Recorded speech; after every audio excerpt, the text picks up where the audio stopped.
Hello, everybody. It's Laurie White from the Greater Providence Chamber of Commerce, and welcome to episode number 92 of Chamber TV.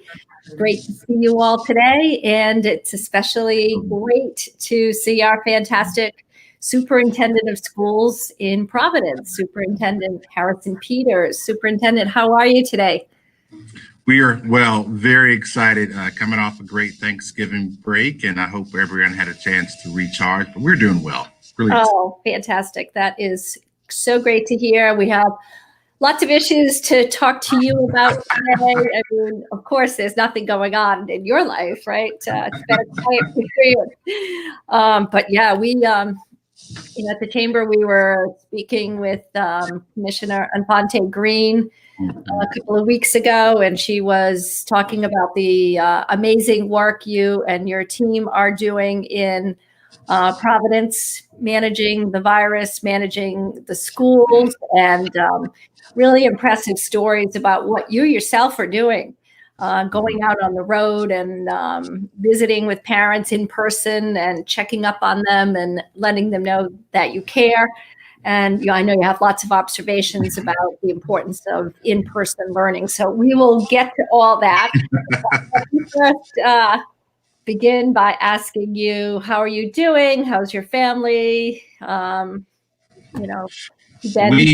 are amazing. Again, we are just thrilled to be Rhode Islanders, more specific, living in Providence. We are just having a time of our lives. You know, my wife and son are here now, so I'm really excited that he's a 10th grader. So got a kid in school, so a lot of the challenges that many families face with sort of educating kids, we are stepping into that space as well. But Providence is extremely welcoming for us, and we're just thrilled to be here. Fantastic. So tell us a little bit about what's going on today. We're in the middle of a pause as we're taping this episode of Chamber TV. But give us a sense of the context of how you're progressing now that we're a few months into the 2021 school year. Yeah, Laurie, I also just want to be able to just, thank the parents and community. We cannot do this work without you. You matter. This work is so critical and so important. So we need our continued partnership. I am committed to continuing to strengthen that relationship, continue to outreach, to have parents and students around the table in my office with the decision-making process. The other piece is Thanksgiving. Oh my goodness. During Thanksgiving week, we gave out nearly 225,000 meals to families. We wanted our Providence students to have a really good Thanksgiving, so we gave out nearly 225,000 meals. We have, I would say hundreds of laptops that we've ordered for replacement, literally 4,000 laptops for students to replace the ones that have been broken or misplaced. We know this digital divide is very real for our families. And last week, we had a parent-teacher conference, first time parent-teacher conference that was mandatory for teachers. And just to give a shout out to the most amazing teaching corps in the nation, as Providence teachers who've been working really, really hard against some really tough odds, really stood up, welcomed parents, great conversations with parents about their students' progress. So we're getting there. We're still in the middle of a pandemic. The governor has placed us on a 2-week pause, which means we look at our high school students and we've really restricted sort of the sizes and capacity at high school. Remember, we were 9 through 12 back on an 8A-B schedule, so we dialed that back a little bit. And principals felt very strongly around bringing 9th graders and 12th graders in. So now we only have 9th graders, 12th graders on an 8A-B day schedule. And obviously we have our differently able students and our multilingual learners, our most vulnerable community of learners. So we've dialed it back a little bit the last couple of weeks. So the sophomores and juniors are in a hybrid sort of remote atmosphere. Yeah. Yeah. So you're right. They are, and they don't like it. And they've been very clear. We want to go back to school, Mr. Peters, and I can't wait for them to come back too. But yeah, unfortunately, we've had to go back and put our 10th graders and our 11th graders on a remote schedule. And if you remember at the beginning of the year, they started out on remote as well. So not ideal. We miss them and we can't wait to bring them back, and they want to be back. Mm. Well, you are a return guest here on Chamber TV. We did talk to you at the beginning of the school year, just as things were launching, and none of us at that time was quite sure where this virus thing was going to take us. So now we know that, again, it has resurged. It's been a resurgence in the virus, so additional steps necessary to connect students and families with the school department. So offline, we were chatting a little bit about the extraordinary, what I would consider the extraordinary work that you are doing actually in person and tracking down students who perhaps are among the missing. So I want to give you a chance to tell our listeners and viewers about some of the work that you're doing directly in the field, because I think it's pretty truly amazing. You know, we appreciate that. And I always have to put a plug in. I'm just a proud recipient of having just an amazing team. Like many school districts across the country, we are experiencing students who hadn't quite engaged in the learning process, whether it was virtually or in brick and mortar. And Laura, you know that their parents, some of our parents are just really nervous around sending their students to school because of the threat of infection. So when we ran the data mid-September, there were about nearly 800 elementary students who had 2 or fewer absences, and some hadn't engaged at all. And that got us really, really worried. Those are our most vulnerable learners. So we partnered up at the central office and we started knocking on doors. We call it PPSD Cares. So if you've probably not been in a hotel lately, but if you stayed in a hotel, then you remember these door hangers said that I want privacy. Well, we've taken that idea, and if a parent is there, we leave a door hanger that says, "We care, we miss you, we love you, call us, we've got some good stuff for you." So that's just our way of outreaching. But in many instances, we were able to engage with the parent and the student, and we simply ask, "Where you been? We miss you. How can we help?" And right there on that front porch or that living room, we try to solve all the challenges that that our children are having. If the laptop, we'll go to the car and get a laptop. If it's a hotspot or Wi-Fi access, we'll go to the car and get it. Hey, I tell you what, let's connect you to your teacher right here on this front porch. We'll send an email. If it's a counselor or a clinician, if you're not eating, like we tried to make certain that we solve all of those challenges. So we were able to get those numbers from nearly 800 down to less than 45 students. And again, until that number is 0, I'm not going to be able to sleep, but I'm really proud of the work that my team has done with going and engaging families and students. So I want to, drill down a little bit more on this, because to me, it's such an extraordinary feat so you've made approximately 745 visits to the proverbial front porch of these students, so between you and your team. So give us a sense of, what happens there when you knock on the door. Like, no one expects the superintendent to be on the side and, saying, "Hey, I love you, I miss you." You noticed, B, you love them, C, you're right there and you're ready to engage and dispel any myths that they might have. But most importantly, you can truck off to your vehicle and give them laptops and hotspots. And so give us play it out for us. What happens when you knock on the door, and what are some of the most heartwarming stories that you've seen? Oh, no question. And I'll also add, we stood up a call center as well. So we've got about 20 people in our call center every day, and they're doing direct outreach. So to date, I would estimate that they've made north of 6,000 calls to families checking in. So the first thing that we started just around the phone calls. Can we connect with you? And obviously we are a very diverse community. So there are many languages that our families speak. So we try to have that representation in our call center. But I can tell you, knocking on doors is an exhilarating and a rewarding experience. So, there is a surprise when someone from PPSD knocks on the door and say, hey, we miss you. I'm not the superintendent on those doors. I'm just the guy who cares about children, and we want you back. What do I need to do? What do we need to do to get you back in school? And quite frankly, I'm remembering one situation where a mom, she's like, I'm really nervous. We are a multi-generational family. So I've got my parents, the children's grandparents here. It's me and I work. And quite frankly, there is a high schooler who was in the home as well that had to work during the day because dad had lost his job because of COVID.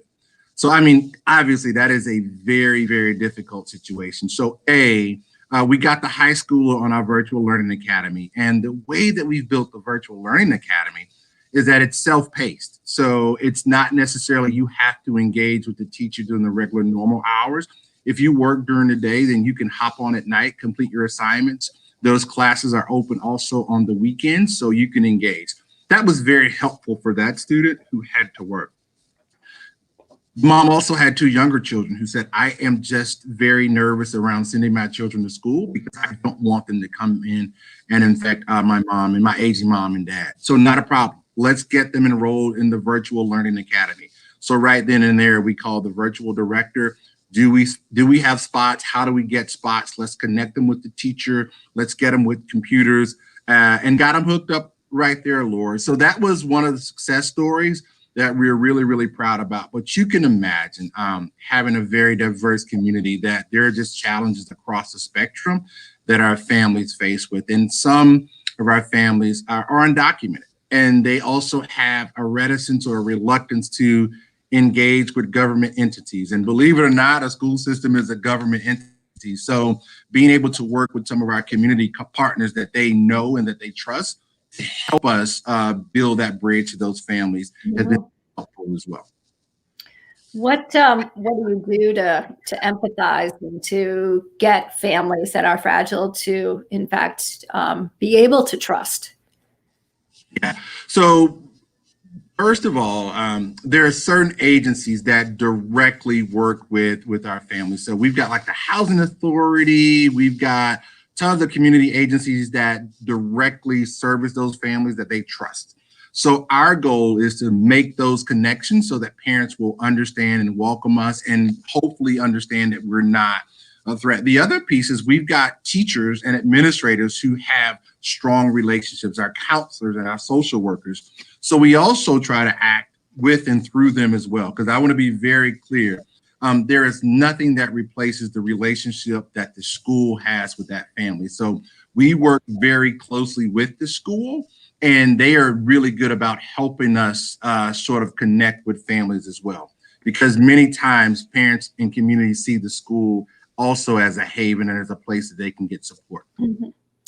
So what you're saying is you arrive at the doorstep and there are myriad issues that families are facing, and it's not simply, they don't want to go to school, but I'm sure you've seen some of those as well, but there are, numerous, entanglements, logistical problems, challenges, sickness, the young student that had to go to work. So it's a matter of sort of breaking it down, the problems within each household and bringing a solution right to them that's tangible and immediate.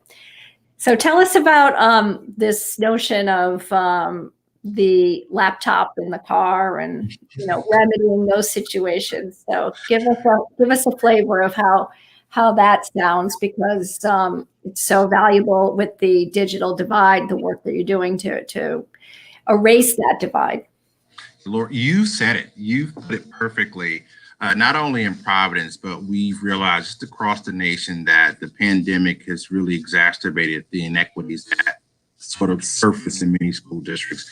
And one of the largest inequities is just access to A, device, and B, Wi-Fi.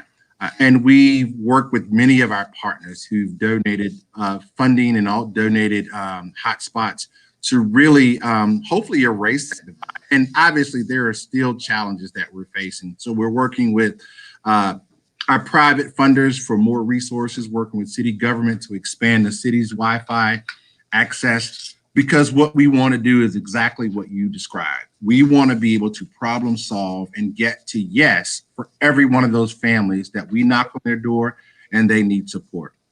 And quite frankly, we've knocked on doors and families have been quite open about, we don't have a computer, or it's broken, or it runs slow. Okay, not a problem. We've got a car or a truck right out there in the driveway, right on the street. Let me go get you one. So we go get it, we power it up, we connect the hotspot, make sure that there's service to the hotspot, get them connected to their teacher, because we want to make sure that we're doing everything to make sure that they're connected. The other piece is we've gotten new families who didn't realize that our secondary students, our high school students, take RIP to school. So purchasing bus passes and making sure that they have those bus passes. And this year, we've been able to decrease to a 1 mile radius. So traditionally, if you were within 2 miles of the school, you wouldn't get ripped transportation. Now we've been able to decrease that to 1 mile. And that has been a huge game changer for many of our high school students, because that 2 mile walk is pretty substantial, especially in times like this when it's starting to get cold and really inclement. So that's been a game changer. But back to your original question, Laura, you're right. The digital divide is real, and it's real for the families in Providence. And we just want to continue to do our part and chip away at it.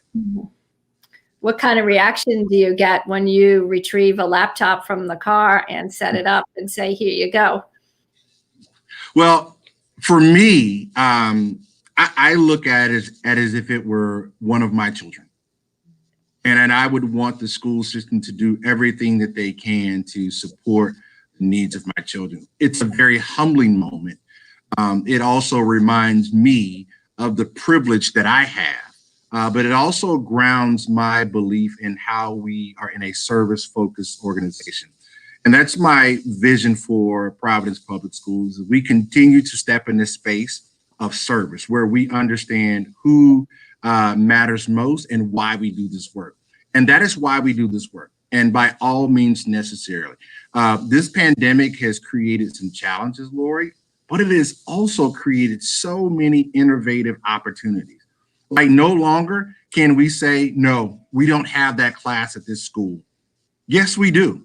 We've got technology. Let's figure it out. So as much of a pain point as this pandemic has caused, it has absolutely given us an opportunity to be innovative. And then just really quick, it's not all about just tech. You know, if there are bigger issues that surface that are beyond tech or connecting with classes, we have a family and community engagement office. I feel very strongly around the role that families and communities play in education, that we have named a family and community engagement chief, Nick Figueroa. He has built a department whose sole responsibility is to connect with families and service their needs. So if there are challenges that we can't meet on that front porch, we're gonna connect them to the FACE office. We're gonna connect them to social workers. We're gonna connect them to any type of community assets. So through our PPSD Cares campaign, we should be able to service almost every need that most families have. If not, connect them to the services and agencies that can help them out. In preparation for this interview, I was reading an interesting piece in the Sunday Times, and I recognized the name of Jeffrey Canada as a very prominent thinker in education circles. And what he was saying in this article is that, you know, perhaps as a society, we're asking the wrong question. And he suggests that the right question is not simply around the schools, but, you know, recognizing that one's zip code is a predictor of future success, and the zip code and the school coming together. And what can we do to make the community itself part of the education's, you know, scene, if you will, and that it's not just about the learning that happens within the four walls, but how do we take the entire, neighborhoods and to build strength within the neighborhoods and make that the place where we focus our attention. So what do you think of that? You are brilliant. I have followed Jeffrey Canada's work for a long time, and the folks in the education space hold him at the highest regards. If there's a secret sauce to education, he's gotten it. And he'll tell you that schools are a microcosm of the community. So if you lift the community, you lift schools. Because as you so aptly put it, genius and talent equally distributed across zip codes. However, opportunity is not. So all his work was about increasing and opening opportunities for all students because A, they all possess a genius and they all possess a talent.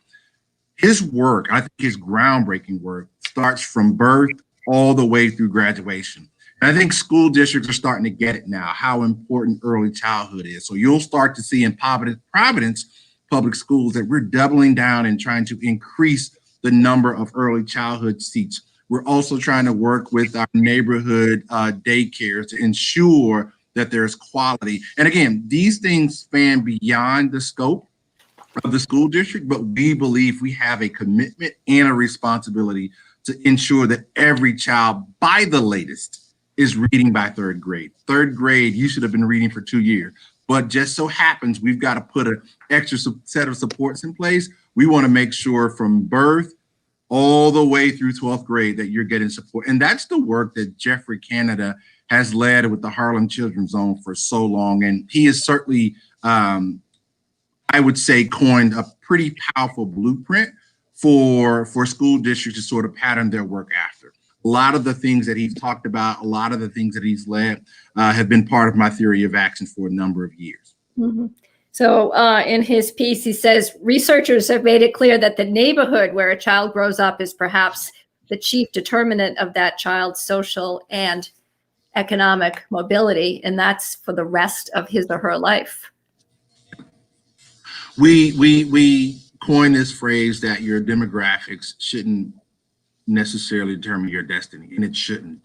But we also know that when you are in a community that is economically, socially depressed, that those challenges are exacerbated. You think about neighborhoods that have been redlined because of social constructs in the past. You look at neighborhoods who most of the families live at or below the poverty level. There are just certain things, certain ills that they have to deal with, which means that we as a privilege, the privileged, need to understand that we have to give more, that we have to offer more support. And I've never met a family, a mom or a dad, that didn't want their child to be successful.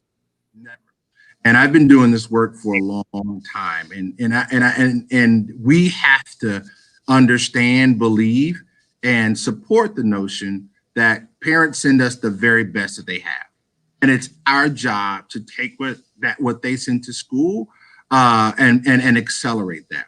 Because the reality is our kids are playing catch up, but we can't play in that space. We have to accelerate learning. We're getting data right now from our schools and our early assessments that there has been significant loss, learning loss for some of our students. So we don't want to stay in this space of remediation, but what we want to do is find ways to accelerate learning. And that's going to cause all of us to behave differently, because we have gone on this district-wide learning this year around the study called the opportunity myth. At the beginning of the year, I engaged all teachers, all administrators, central office in this study that's called the opportunity myth.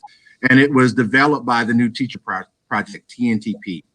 And basically what it says is the success of children is really squarely dependent upon the expectations that teachers have for those students, because they surveyed thousands of students across a number of school districts.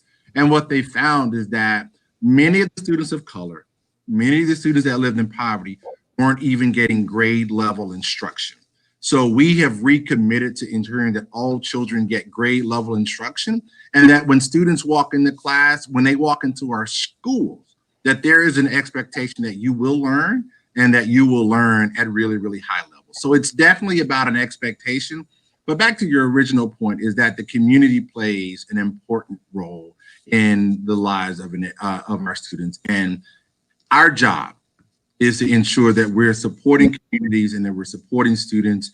And that, again, going back to Jeffrey Canada's his theory of action, his belief around this work is a rising tide lifts all boats. When you support the community, you also support and uplift schools as well.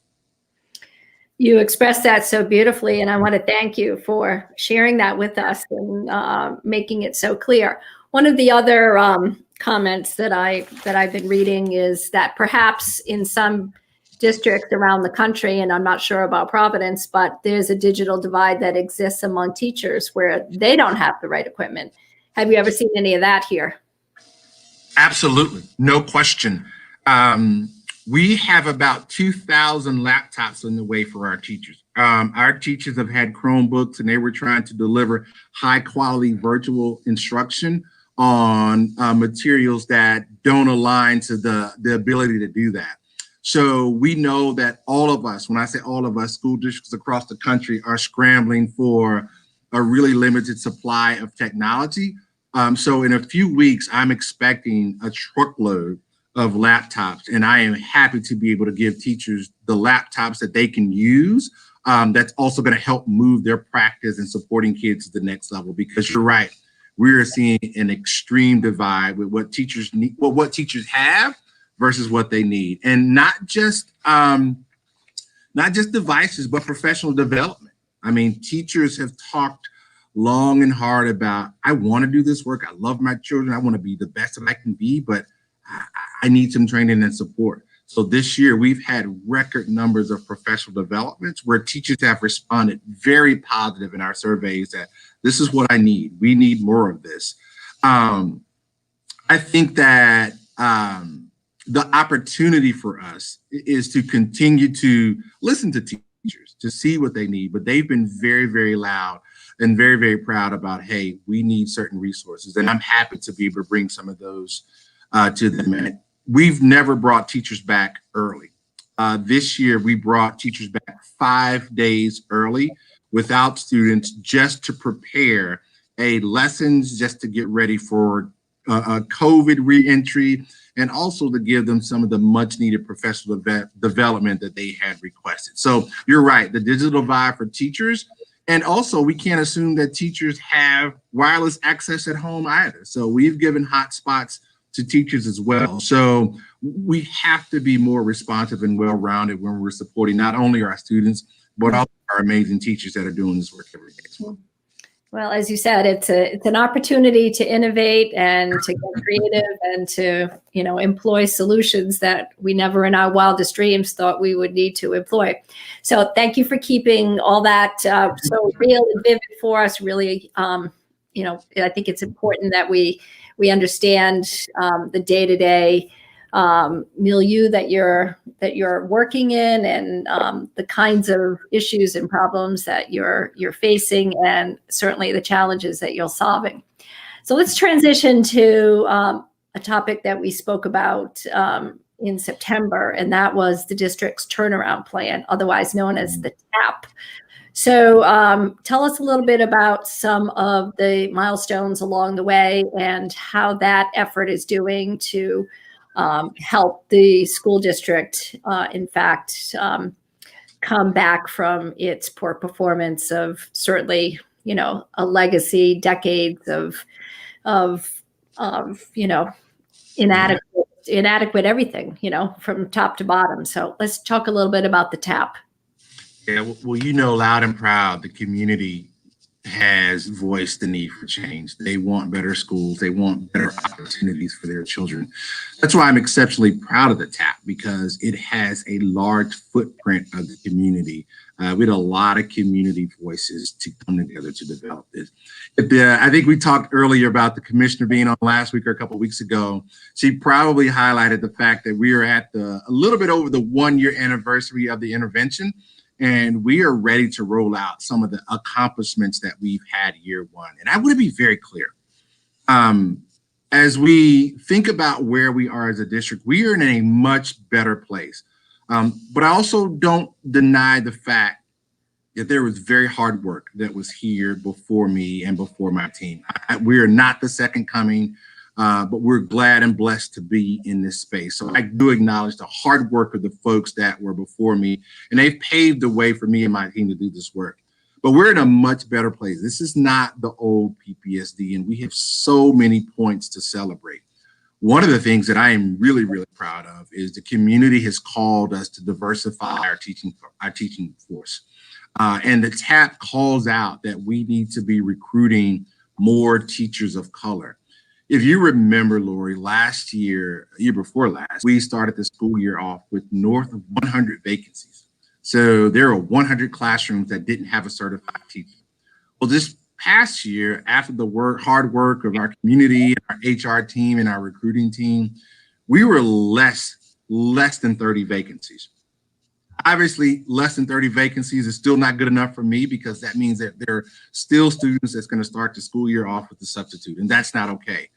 But from 100 to 30 is a huge accomplishment for us.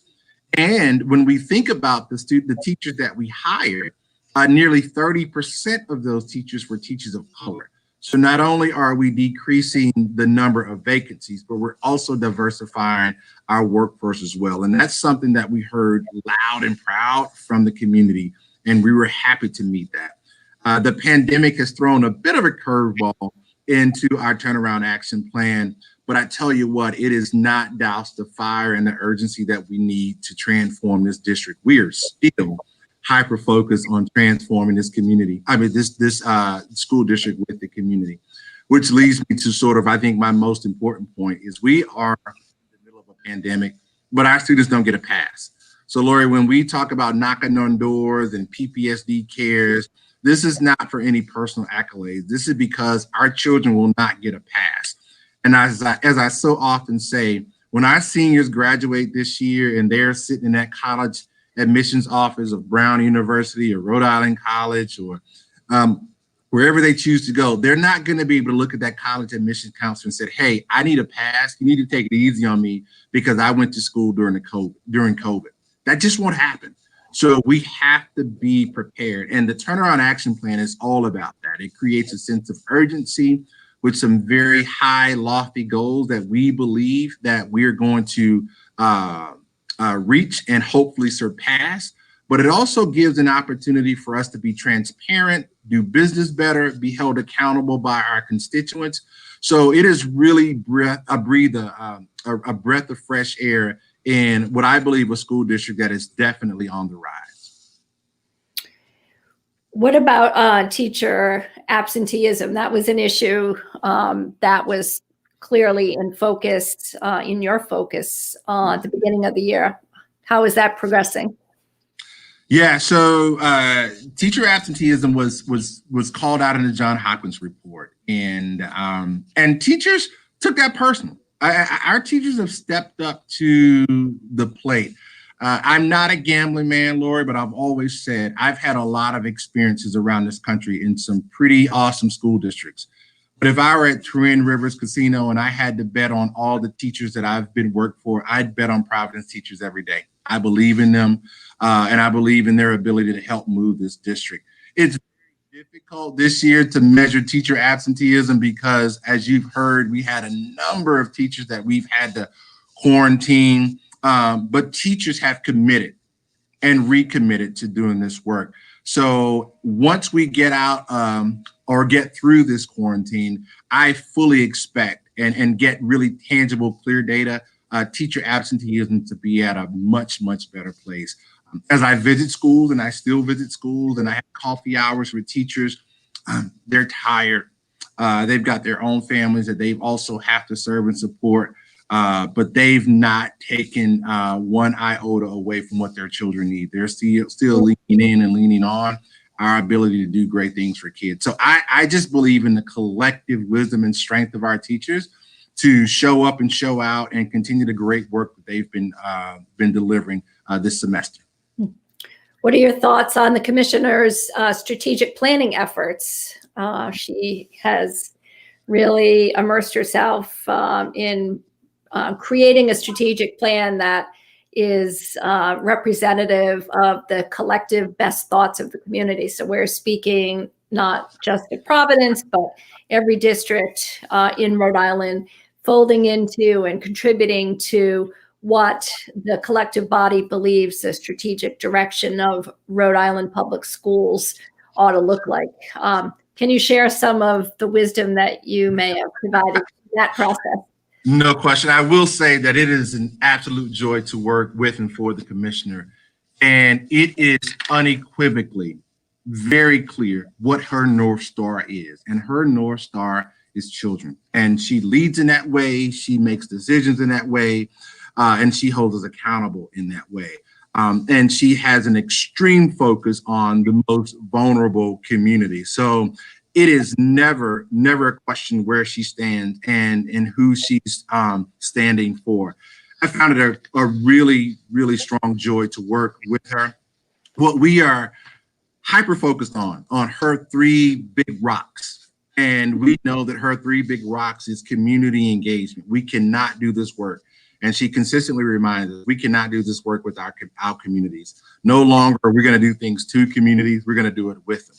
The other piece is excellence in learning. Her big pillar is we have to have high quality learning in every school, in every classroom, no question. That's why doubling down and making sure that we've got clear, high quality curriculum across all schools has been a top priority for her.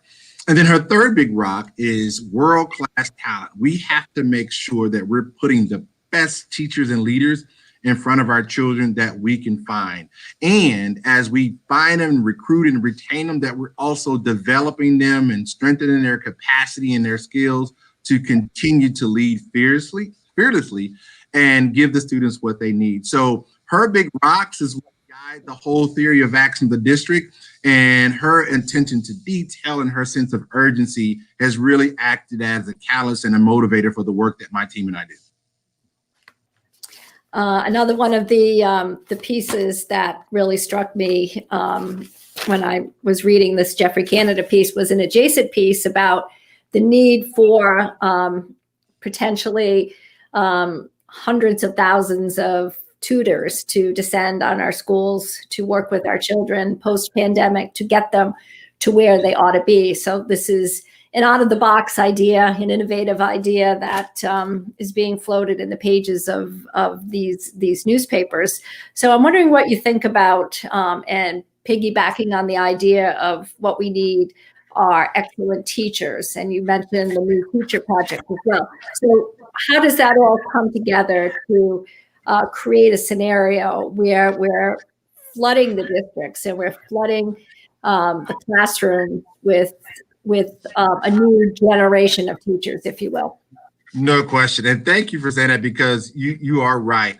We are lucky to have the partnership of Inspiring Minds and City Year, who are already working with some of our students and have been working with them for quite some time. We also buy into this notion and the research that high dosage tutoring makes a difference. So on top of partnering with Inspiring Minds and City Year, we're working with local philanthropic partners to see how do we get more tutors into the school. More specifically, we're looking at high school right now, Laurie, because there are two courses that seem to be the gateways to graduation. And that's your 9th grade English language arts course and your 9th grade algebra or math course. Research and practice time and time again stress that these are probably the two most important gateway courses that really ultimately determine graduation. We want to make sure that our students are in those courses. So right now, we're leveraging resources, building relationships and partners so we can ensure that every student in those courses has high dosage tutoring. When we say high dosage tutoring, we're not talking about a classroom of 10 or 15 kids. We're talking about small groups of 2 to 4 to maybe 5 students that get the personal attention that they need. And once we capture and conquer that in the 9th grade, we want to expand that to other grades as well. So it is so appropriate for you to bring that up, because you're absolutely right. That is one of the strategies that we're not only hearing here in the United States, but also across the pond in other countries who have dealt with COVID and who are responding to COVID as well. They have given us some good research and practice around high dosage tutoring. Over in the UK and in other places, they've experimented with some of these things with great success. So that is definitely a practice that we plan to accentuate here in Providence. Absolutely. So in the few minutes that we have left, Superintendent, I wanted to ask you to make a plea, if you will, to the ways at which the business community, once again, can be an ally, can be a partner, which, a place that you can turn for resources and assistance and anything else. Of course, we are intensely interested in these subjects because of the need for our schools to be able to deliver a workforce that's capable. So in fact, it's incumbent upon us to be able to work as closely with you as you need us to do. So tell us what you're thinking about as we head into the new year. So let me just, first of all, just hats off to the Chamber for being such extraordinary partners in this work and the value that you've placed on education. We know that the relationship between our students and industry, our school district and industry, is inextricably tied. There is not one without the other. So we need the business community. We need your innovation. We also need your incubation, where we incubate brand new ideas and ways of thinking. We also know that our school district is going through or beginning to launch a high school redesign process where we're looking at every high school in the school district and asking ourselves, are we preparing our students for college and career?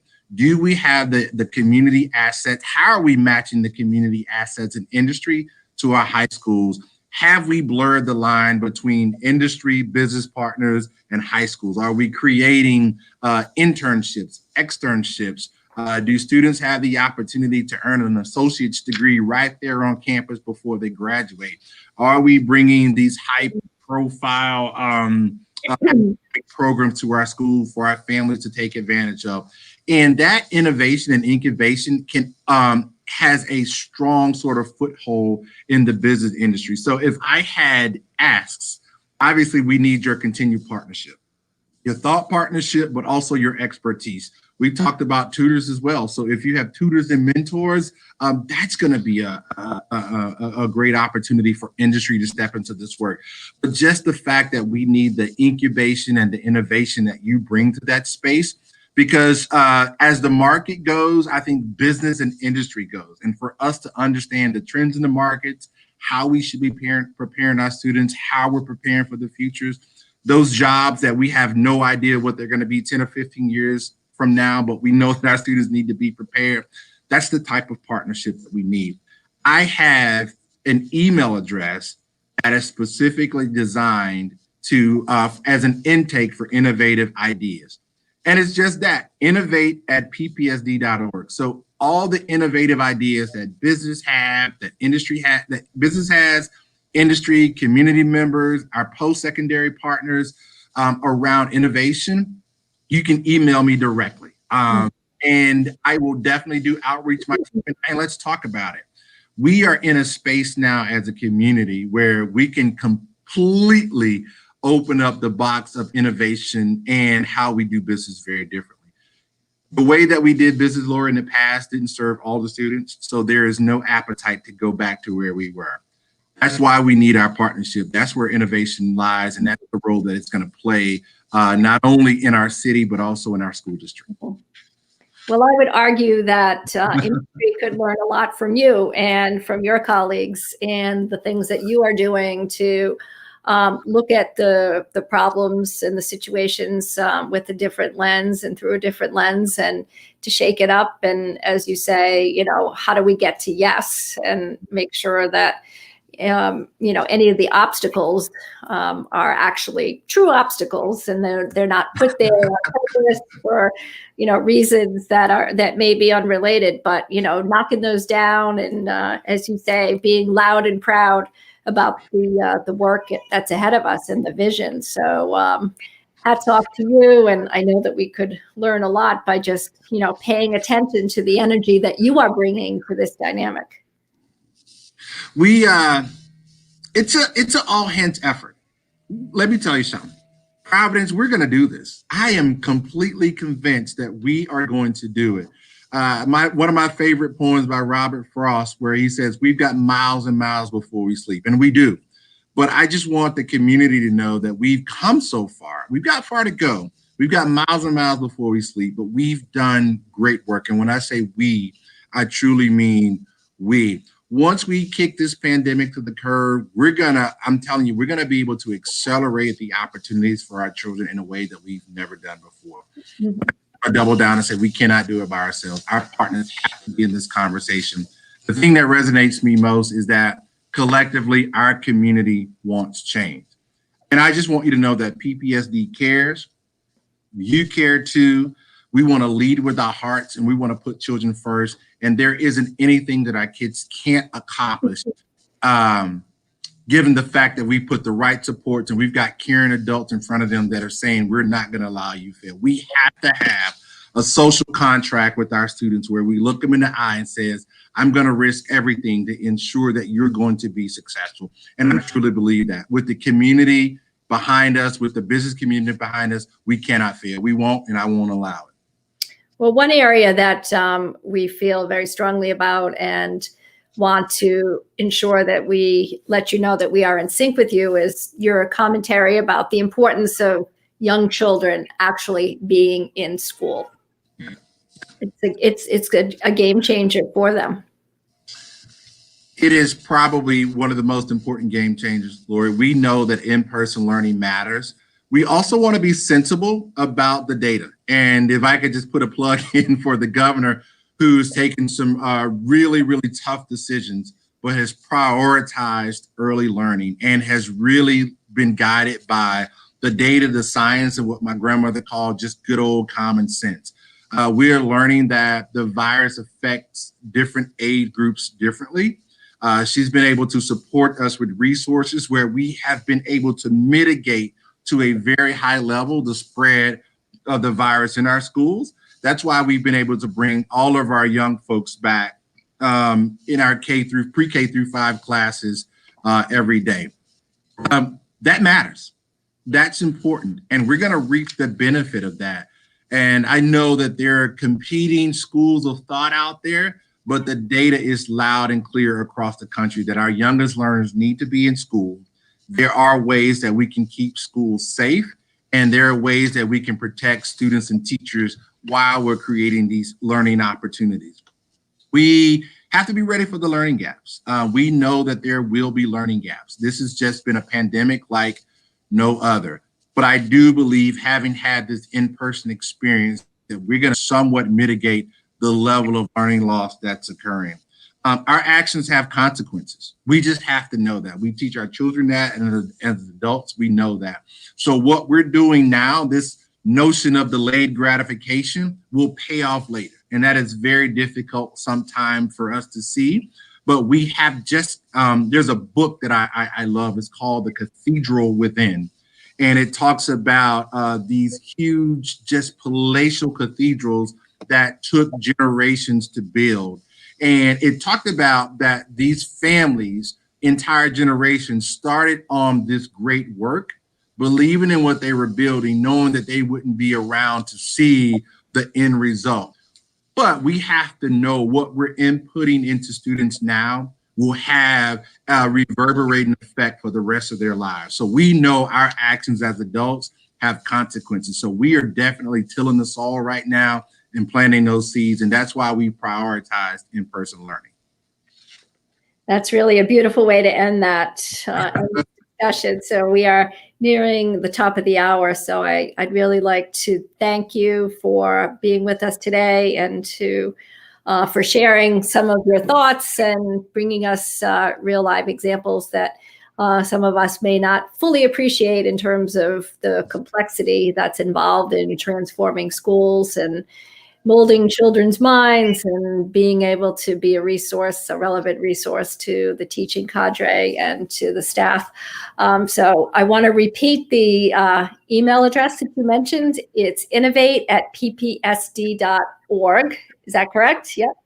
So what you're asking for is folks that are, listening to this or have some ideas about ways in which the organization, the school department, the students could be better served through an interesting one-off idea. And there are just, everybody's like percolating with energy and ideas these days because everybody's, looking for a new and better way to reinvent themselves and to reinvent their organizations and reinvent their vision and their mission and their energy. So all of what you're talking about is very exciting and give you an enormous amount of credit, and as did the Commissioner of Education in Rhode Island, Angelica Infante Green, last week. So thanks again. I look forward to having you back in a couple of months, and you can share with us some more tales from the porch, which I find totally amazing, and I love all that, and it's an inspiring way to certainly spend some time thinking about these things with you. So we will have stories, guaranteed. Thrilling time. Thank you for having us. Really appreciate it. Everyone be well. Laurie, listen, have a great break, and just thank you for the work that you're doing and you're leading. Superintendent Harrison Peters, Providence Public Schools, loud and proud. Loud and proud. Thank you so much.